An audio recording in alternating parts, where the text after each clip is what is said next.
tema dessa série de vídeos se chama Conflitos Existenciais. A inspiração, ela veio do livro Conflitos Existenciais de Joana de Ângeles e Divaldo Franco, que faz parte de uma série de livros que trazem ensinamentos espirituais, de autoconhecimento, com informações muito relevantes e temas bem interessantes para o nosso crescimento espiritual. Se você não me conhece, meu nome é Juscelma, sou terapeuta, e aqui eu compartilho conhecimentos para despertar da consciência, comportamento e autoconhecimento. Então, se você gosta desse tipo de assunto, eu te convido a fazer parte aqui dessa comunidade. E se você já está por aqui, já é inscrito no canal, agradeço muito o seu apoio e vamos juntos nesse momento muito importante para nós, que é a reflexão, a clara reflexão, que essa é a principal proposta aqui do canal. E o tema de hoje é sobre preguiça. Provavelmente você já deve ter adiado alguma tarefa, já deve ter ficado um pouquinho mais na cama, mesmo sabendo que tinha algumas coisas para fazer. E, claro, provavelmente você já deve ter até usado essa expressão: nossa, que preguiça, só de pensar em fazer tal tarefa me dá uma preguiça. E isso, de fato, é um estado de preguiça. Mas aqui, nessa pequena brincadeira, estou trazendo um estado que a gente tem, muitas vezes, de uma forma não habitual. É aquele dia que nós estamos mais cansados e que nós escolhemos, de certa forma, ficar um pouquinho mais em repouso. A conversa aqui, ela vem mais nesse sentido do conflito, quando nós começamos a fazer uma escolha deliberada desse estado de comodidade. Então, os conflitos existenciais, eles vão existir na nossa vida num sentido de nos confrontar com a nossa realidade e com quem a gente realmente nasceu para ser. Os conflitos, dentro do ponto de vista espiritual, eles são degraus de crescimento, eu diria. Então, todos nós passamos por determinados desafios na vida para a nossa expansão da consciência, para a nossa evolução espiritual. E quando nós, de certa forma, somos confrontados com essa necessidade de sair do mundo conhecido para irmos para algo novo, e algumas vezes nós nos sentimos frustrados por não conseguir, nós entramos em conflito. Então, o conflito, ele vem dessa nossa necessidade, da nossa vontade de buscar uma vida com significado, ter uma vida com propósito. No livro Conflitos Existenciais, a mentora, ela diz o seguinte sobre a preguiça, que a preguiça, ela é uma propensão para a inatividade, é uma propensão para não trabalhar, que pode ser conhecida também como uma lentidão para executar as tarefas. Só que quando isso se torna habitual na nossa vida, isso passa a se tornar uma negligência. Ou seja, nós estamos, de certa forma, cultivando um desvio de conduta. E isso vai, de certa forma, aos poucos, minando a nossa autoconfiança. A recorrência, vamos dizer assim, começa a atrapalhar os nossos planos e os nossos objetivos. Então, é importante compreendermos que a mentora Joana de Ângeles, ela não está falando nesse momento do estado de preguiça como um comportamento que é comum para todos nós, quando nós temos uma jornada de trabalho cansativo, um dia a dia, né? O nosso dia ele foi mais exaustivo e a gente precisa do repouso. Aqui ele está falando mais sobre quando nós não gerenciamos bem esse tipo de comportamento e ele deixa de ser uma exceção e passa a ser uma regra. Nós começamos a escolher ficarmos em estado de inércia. E essa busca pelo descanso de forma mais prolongada, ela vai se transformando em uma intenção deliberada e em detrimento ao progresso. Então, a preguiça aqui, ela deixa de ser um simples estado de repouso, eu quero ficar aqui mais um pouquinho, e passa a ser um estado da pessoa, um estado do ser. Né? E a preguiça, ela pode se manifestar de diversas formas, porque por ser um estado de espírito, vamos dizer assim, ela tem várias faces. Tudo vai depender do momento que nós estamos vivendo e como que ela vai se apresentar para nós. E ela não começa assim do nada, de repente você está lá em um estado agudo de preguiça.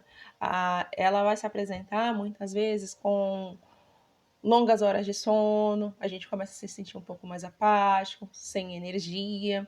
Vamos buscar, de certa forma, permanecermos um pouco mais numa inércia. O sono, ele é muito recorrente, mas de uma forma muito exagerada quando nós estamos entrando nesse estado de preguiça. Então, começa a se tornar um mecanismo de autodestruição, porque esse estado mental, esse estado espiritual, ele começa, de certa forma, a minar a nossa saúde mental, a nossa saúde física. E existem alguns sintomas que eu diria que a gente pode ficar um pouquinho mais ligado para perceber quando nós estamos deixando que esse comportamento ele começa a se tornar um pouco mais constante na nossa vida. E o principal deles, eu diria, que é a falta de entusiasmo pela vida. Então, imagina assim, uma pessoa que estava sempre criativa, se movimentando, alegre, estava sempre ali trabalhando, feliz, realizada, e de repente ela começa a não sentir mais essa criatividade na vida dela. Ela deixa de olhar a vida com alegria, talvez por conta de uma decepção, de uma frustração, e a, o que motivava ela, de certa forma, deixa de fazer parte. Então, essa pessoa ela começa a se sentir com falta de ânimo, a desmotivação basicamente, vem dessa característica. Então, a pessoa ela começa a adiar as tarefas, ela não tem mais vontade de fazer o que ela gostaria de fazer, porque ela perdeu o senso de propósito. Esse é um dos principais sintomas, eu diria que é o que acaba levando todos os outros que eu vou falar aqui, e talvez até mais do que eu cite aqui nesse vídeo com vocês. Uma outra característica, vamos dizer assim, é a avaliação depressiva da gente mesmo. Quando nós não conseguimos nos olharmos com valor, não reconhecemos as nossas conquistas, não buscamos um crescimento pessoal, um crescimento espiritual, nós começamos a ter uma avaliação muito escura das nossas realizações. Então a gente não acredita que a gente pode fazer as coisas. E aí começamos a duvidar do nosso próprio valor. E se a gente duvida do nosso próprio valor, dificilmente a gente se movimenta para fazer algo. E a preguiça, ele é um estado de inércia. Então, se eu não tenho um propósito, se eu duvido do meu próprio valor, dificilmente eu vou me movimentar para crescer, para fazer coisas novas.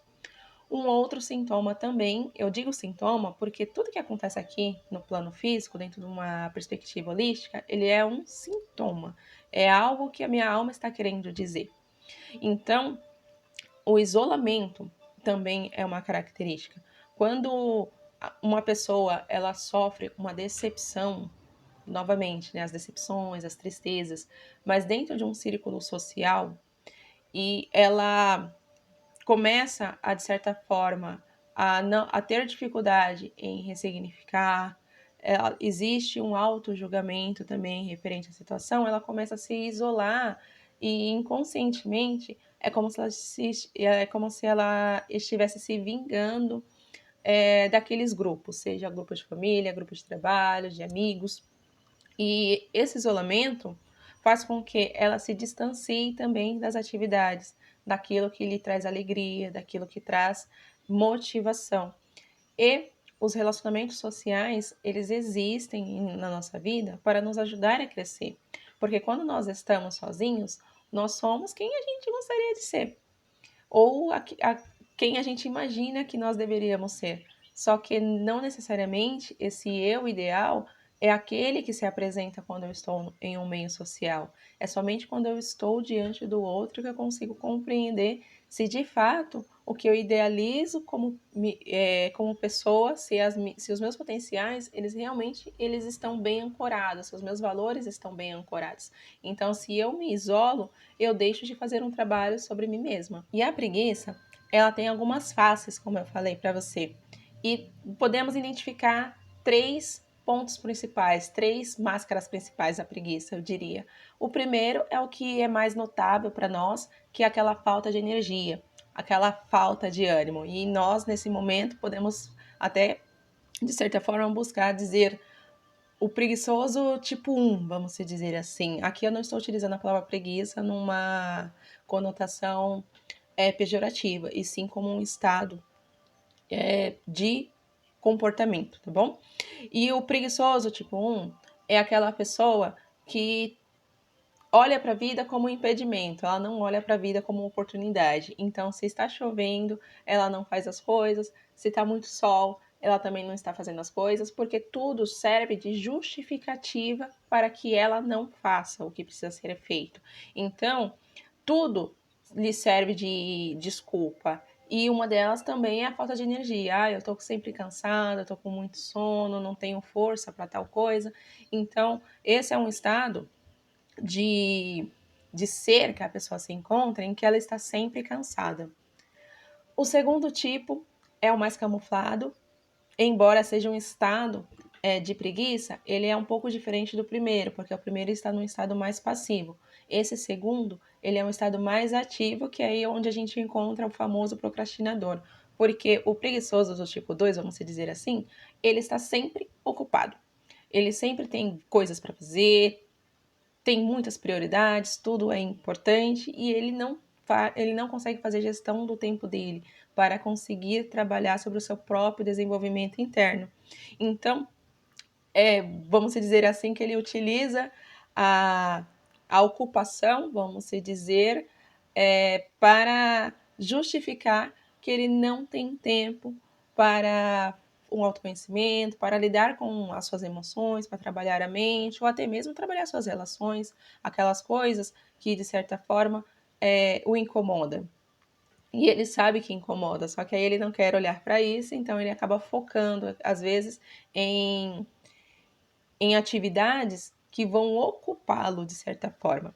Então, a procrastinação, ela não é um estado de inércia, ela é um estado ativo. É quando, de certa forma, nós não sabemos ou não temos clareza do que é a nossa prioridade e começamos a circulambular com outras atividades para evitar aquele núcleo, para evitar nos confrontar, de certa forma, com aquela verdade.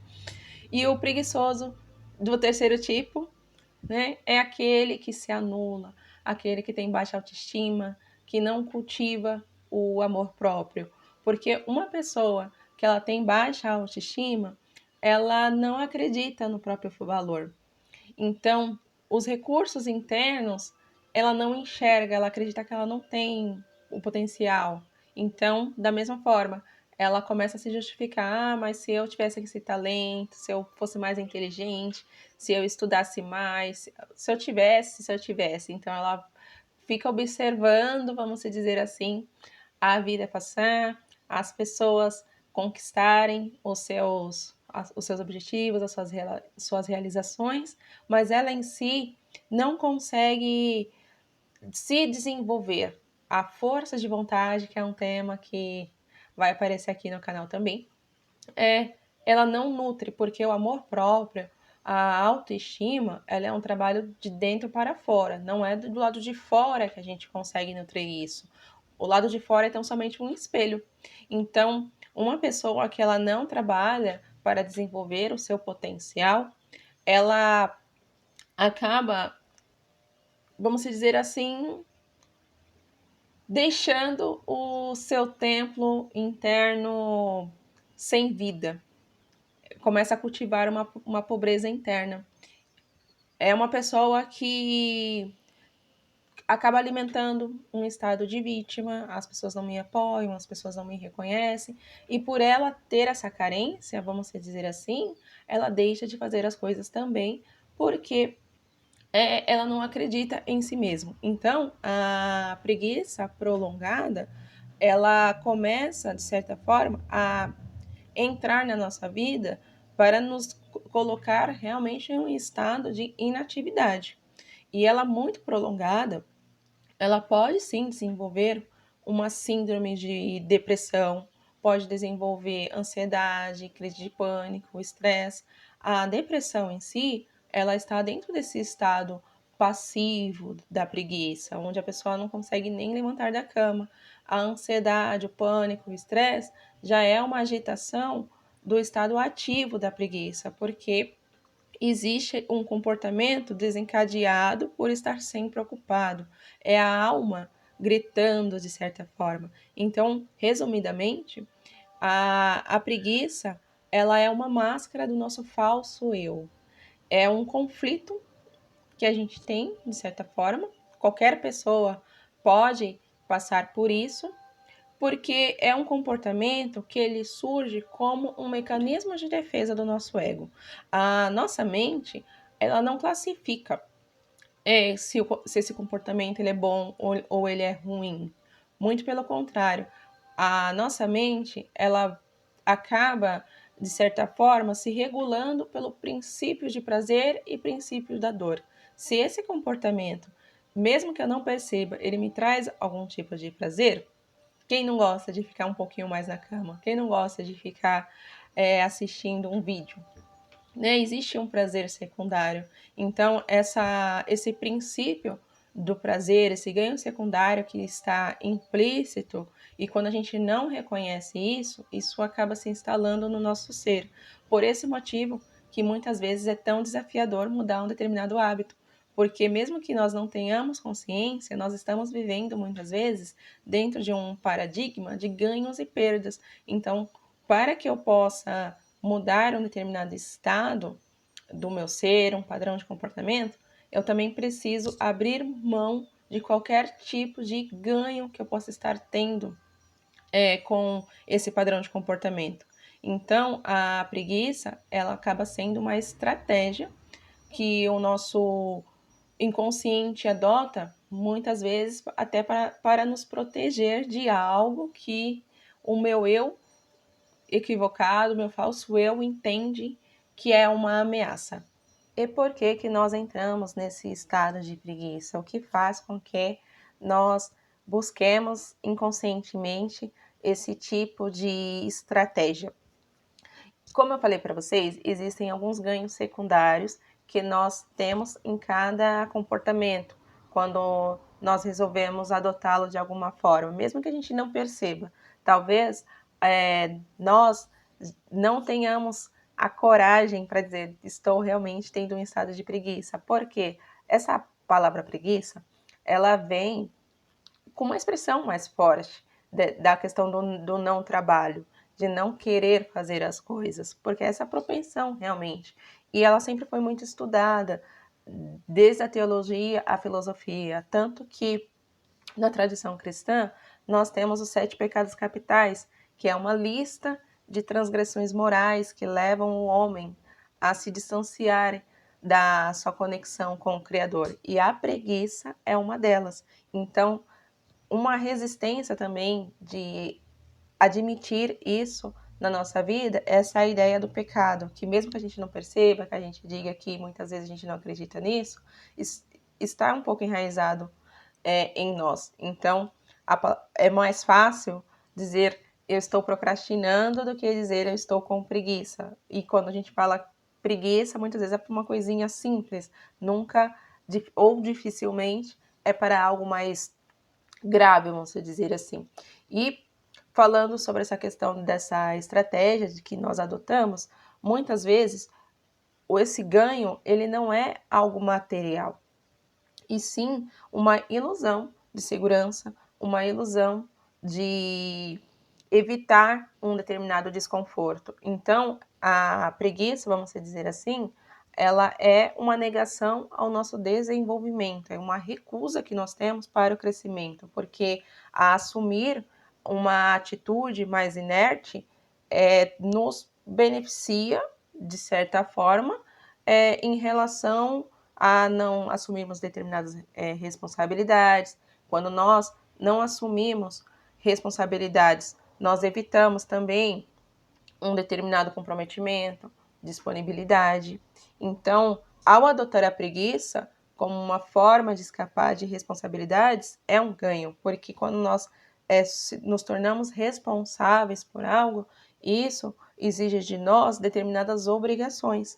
E tem pessoas que, de certa forma, evitam as obrigações porque elas não querem terem esse tipo de compromisso.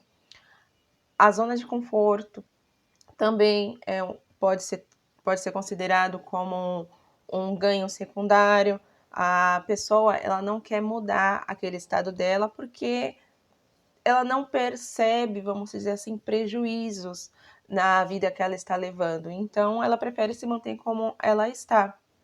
Proteger a autoimagem. Muita gente se isola, deixa de fazer as coisas que precisam para o seu crescimento pessoal, porque isso exige, de certa forma, se questionar. Então, uma pessoa que ela não tem essa coragem, vamos dizer assim, de confrontar as suas próprias fraquezas, de olhar para o seu potencial e dizer, eu errei aqui, posso melhorar, estou buscando cada vez mais esse autodesenvolvimento, o estado de preguiça, ele também pode se tornar um mecanismo de defesa. E o risco à falha.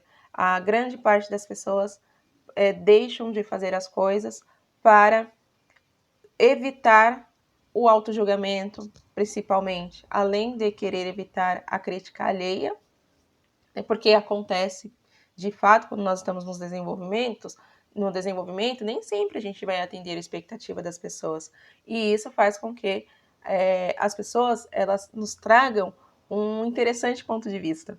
Só que, dependendo da nossa maturidade, talvez a gente não receba desta forma. Então, para alguns, deixar de fazer é um ganho, porque eu evito, de certa forma, lidar com essa questão das expectativas.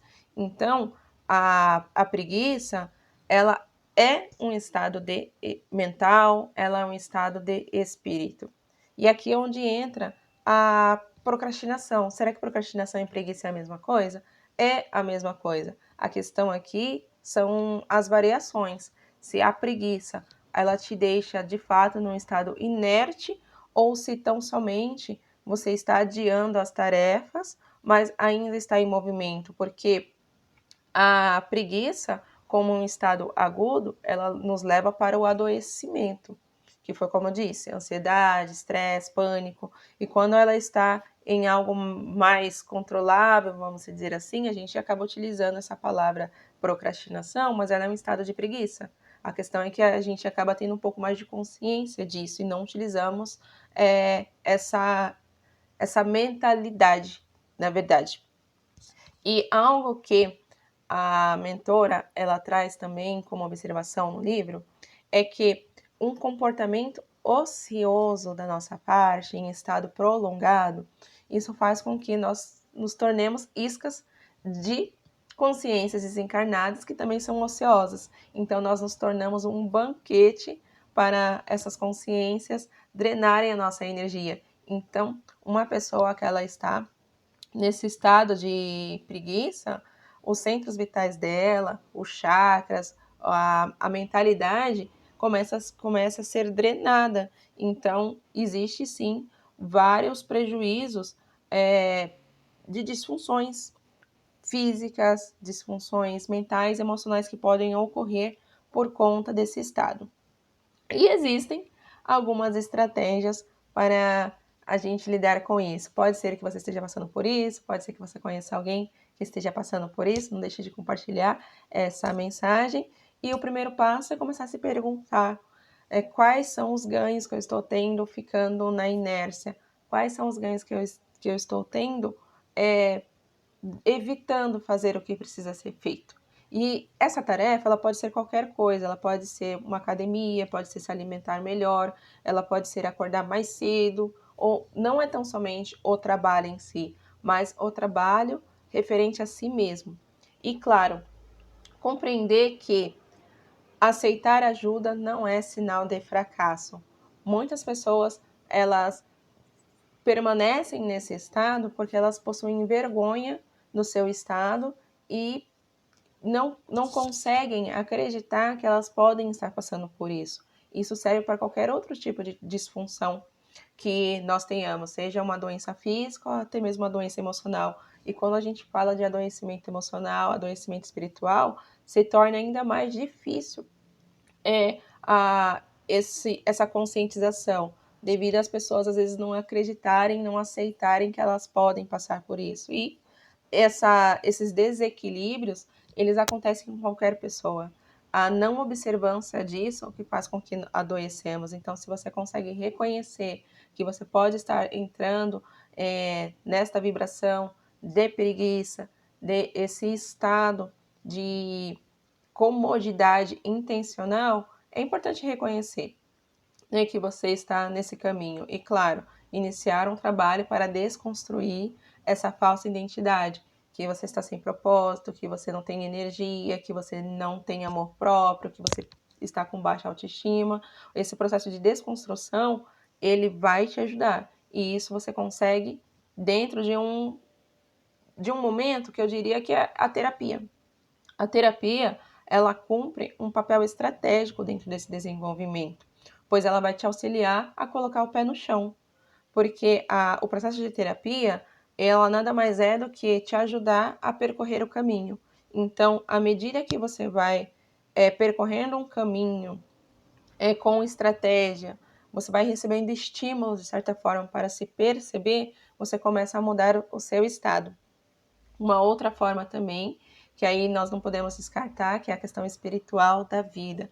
A conexão com a espiritualidade, com Deus, a sua compreensão, cumpre um papel importantíssimo dentro desse processo de você se movimentar, porque a oração, a meditação, à medida que você começa a se conectar com o Deus da sua compreensão, com o universo, quer que seja que você acredite, dentro de termos sutis, isso te ajuda dentro do processo de transformação, porque te dá um suporte energético também. E para finalizarmos, quero agradecer por você ter ficado comigo até aqui, que esse assunto tenha, de certa forma, contribuído com o seu desenvolvimento de alguma forma. Compartilhe com alguém que você sente que precisa também refletir sobre o assunto. Vamos aumentar aqui a percepção dos padrões de comportamento que podem, sim, serem observados com outra perspectiva. Esse é o primeiro vídeo de uma série de temas sobre conflitos existenciais, então não deixe de ativar as notificações para você continuar recebendo os conteúdos. E, claro, comente aqui suas impressões para que possamos ampliar essa discussão. Gratidão, luz e amor no seu caminho.